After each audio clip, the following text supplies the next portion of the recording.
This is my yearly cycle. It's been ages, I need to get back into running.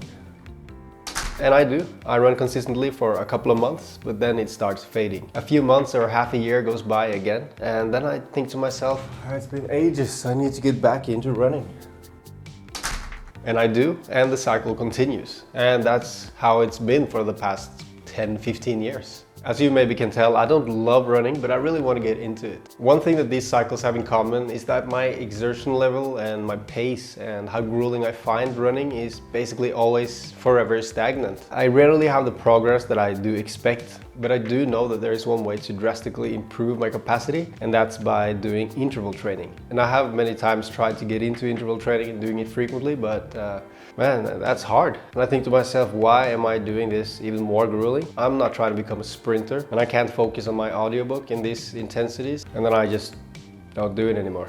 But I know it's gonna help my running, so I want to get into it. But anyway, the point of this video is that last fall I made interval training my friend. Not a friend, maybe more of an acquaintance. Like a very distant cousin that you never speak. And I want to share it, so maybe you can do the same if this situation seems familiar.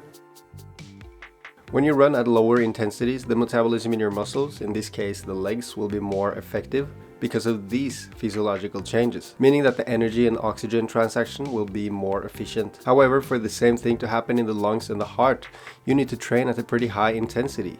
And you guessed it, this intensity is easily reached with high intensity interval training. But I rarely reach that threshold on my jogs, and that's why I don't improve and still hate running.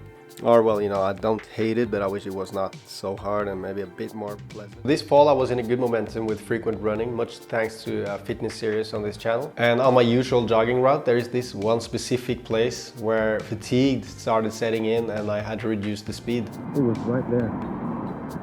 Every single time. But then I did interval training with a friend in some stairs, and it was really grueling, and it reminded me of the feeling that this is why I'm not doing this, because this sucks. But again, if something is so difficult, then it is usually worth doing. What if I just lower the expectations and throw away that grueling training program and do a couple of hill sprints and I'll be done in a few minutes? So I did a few more hill sprints with that mindset, where I allowed myself to quit whenever I felt like it, before I start feeling horrible and thinking that I'm never gonna do this again. And with this approach, it's much more easy to get out there when you know you set the bar for yourself really low and you go there as a loser rather than an athlete. Yeah, as long as it works. And when I got back to that specific point where I always felt fatigued earlier, it was right there. Every single time. I was able to increase my pace and I was not nearly as exhausted as earlier. So it was a substantial progress, and I can't really attribute it to anything else than these few sessions of interval training. This is actually backed by the science, so there's a good chance that you're also going to have the same benefits if you try this as well. So the conclusion is that this has made running a more pleasant experience for me, which is great because I have this love-hate relationship with it, and also that doing half-assed and lower intensity interval training can also work, and it might really be the right thing for you to do depending on who you are. So yeah, try doing some easy intervals, maybe 3 or 4 times, and see if it makes any difference in your regular runs. Have a good day. Or a good night. Or a good life.